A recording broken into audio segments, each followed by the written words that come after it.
Hello and welcome to your weekly tarot card reading. My name is Kate. I'm also known as the Daily Tarot Girl.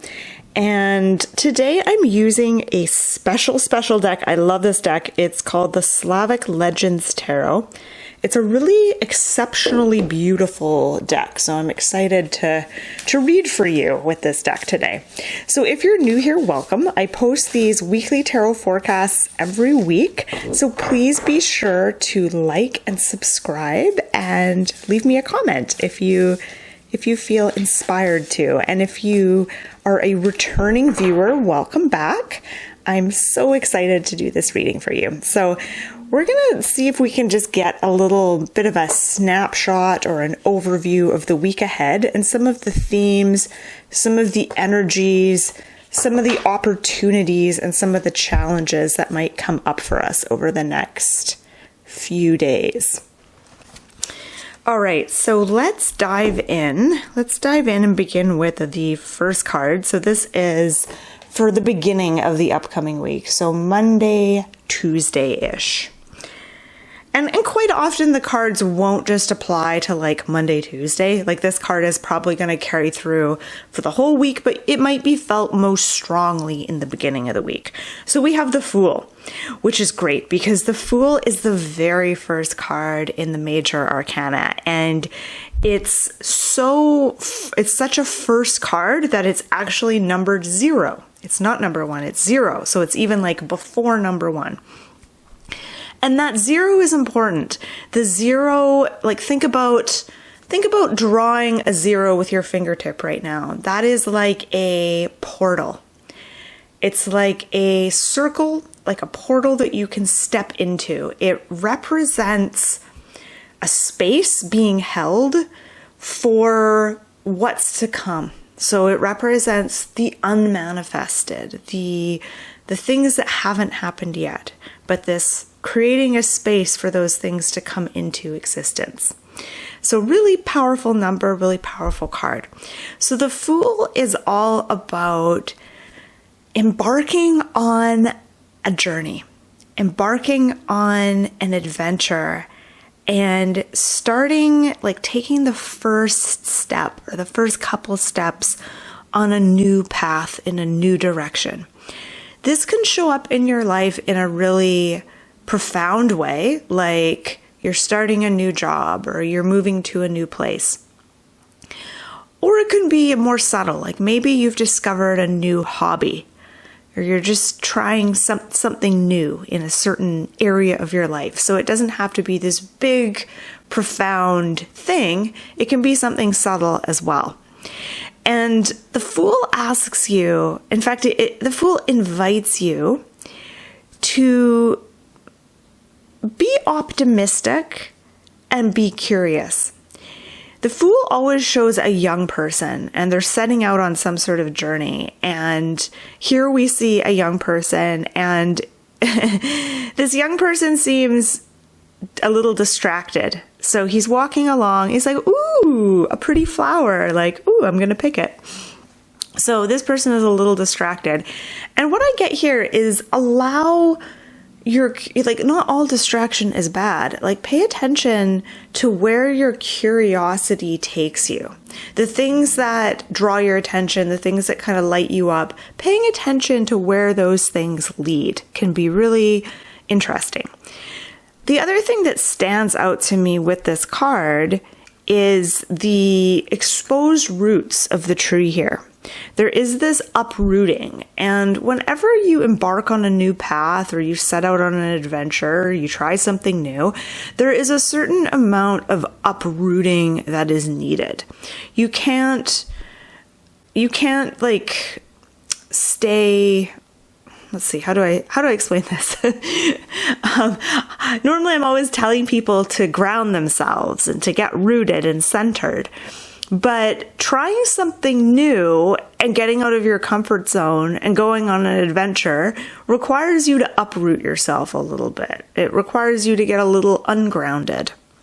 So that's the invitation for the beginning of the week is to, number one, if you were to see this week as an adventure, how does that shift things for you? So if you look at your week ahead and you're like, life is an adventure. This week is an adventure. It's an experiment.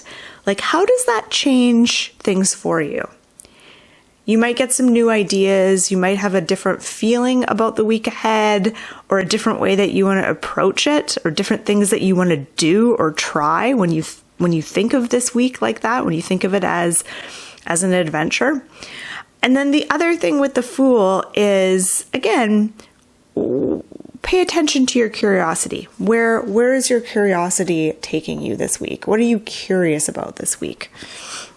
And then the middle of the week, Wednesday, Thursday-ish, we have the Five of Coins. Okay, so Five of Coins, this is definitely a challenge card. And in the Rider-Waite deck, the Five of Coins is depicted... Actually, I have the Rider-Waite deck here. I'm just going to see if I can find that card. The Five of Coins is depicted two people that look like they're sort of suffering in poverty, and they're walking along outside a church. And there's sort of this glowing church window in the background. And typically, like, the traditional meaning of the Five of Coins is about like financial struggle, financial hardship. Here it is. Okay, so this is the Rider-Waite version. I kind of like the version in the Slavic Legends Tarot a little more.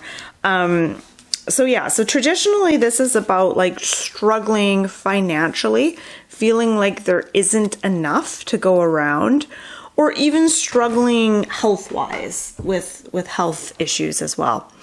So that's kind of the traditional meaning of this card. But when I look at this particular version of the Five of Coins, what stands out to me is how the wind is, she has her back to the wind, and the wind is like blowing against her, and she's trying to kind of shelter herself from the wind. And to me, this feels like life can feel really harsh at times. It can feel like day-to-day life can sometimes feel like being out in a cold wind, and it's just whipping at your skin, and you're like, oh, you're trying to shelter yourself from that harshness of daily life.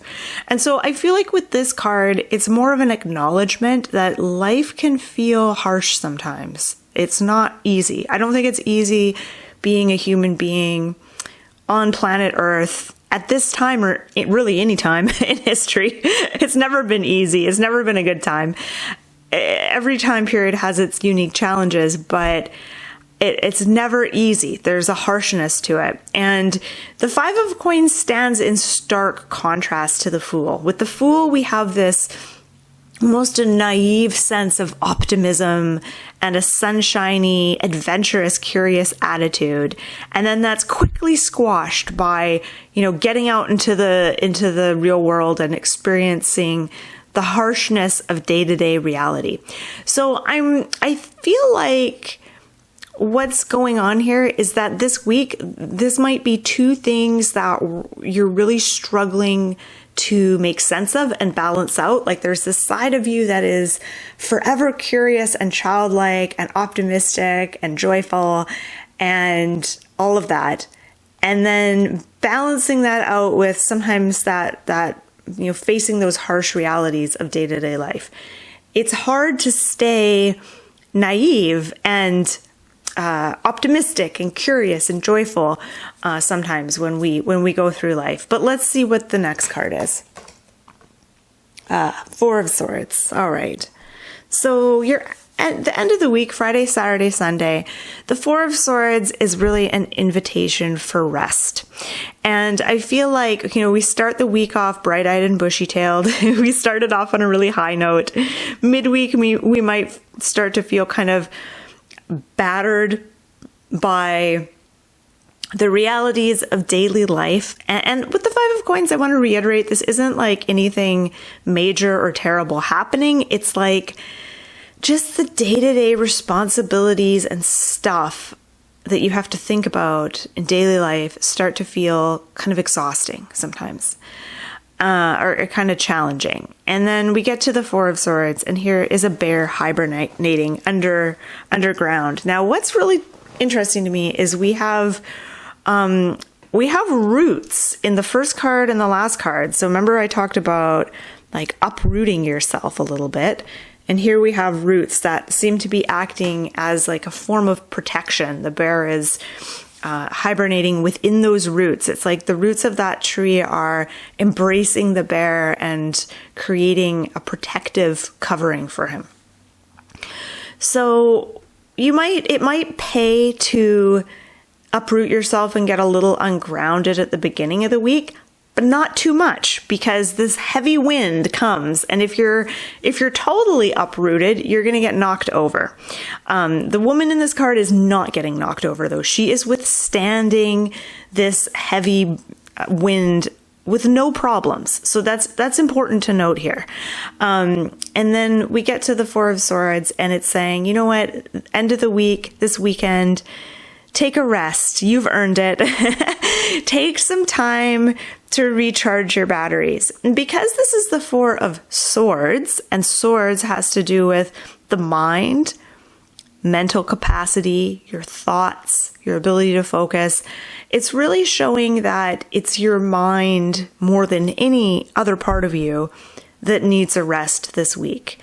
Allowing your mind to unwind and empty out. So when I say take a rest, this isn't about like zoning out and watching TV or even getting into a fun, trashy novel. Four of Swords is about high quality rest. So maybe you want to sleep a little more this weekend. Maybe you want to meditate. Maybe you want to go inward and meditate, or do some kind of activity that doesn't just allow you to turn your brain off, but allows you to kind of empty it out. So for me, sometimes going for a walk does this. Sometimes it does the opposite, because I think the entire time I'm walking. Meditation can be powerful here. Sometimes doing art, or even like listening to a really beautiful piece of music, just lying down, listening to music. There's so many different ways that we can turn off our brains, but it really feels like the Four of Swords is inviting you to give yourself a mental rest. And there may be like a withdrawing that needs to happen this weekend. So it might be a good weekend to maybe not do a ton of social stuff, if that is possible for you. And just kind of retreating a little bit. This isn't necessarily...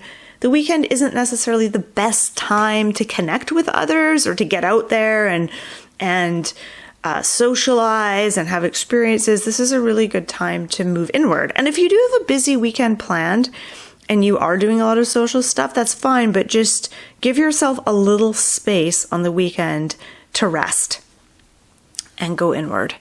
Okay, so let's look at all the cards together. I think I've already kind of tied them together. I don't think there's anything else I want to add here, but I just want to take one more look. It's interesting to me that everyone's facing the same direction. Everyone's kind of facing towards the left. I think that's kind of neat. I don't know what it means, but there's a certain congruency, a certain theme of direction with these cards. So even though each card means something different, and like the Fool, the energy of the Fool is very different from the energy of the Five of Coins, even though the cards are different, everyone's facing the same direction. So yeah, I wish I could say why that is, but I'm not really sure. But it's all kind of facing the same way. So I invite you to share your own thoughts on these cards. I can only spot so many things, and you might spot other things. And so I invite you to share in the comment section below if you feel called to. If there's a particular card that jumps out at you, or if there's something you're noticing with these cards, I always love to read different takes on the cards. So feel free to comment in the comment section. So thank you so much for watching. It has been such an honor to do this reading for you. I hope you find this reading helpful. And if you want to check out my website, dailytarotgirl.com, I'll put the link below. I've got lots of fun tarot exercises and resources for you to check out on my website. So be sure to check it out, and have a wonderful, wonderful week.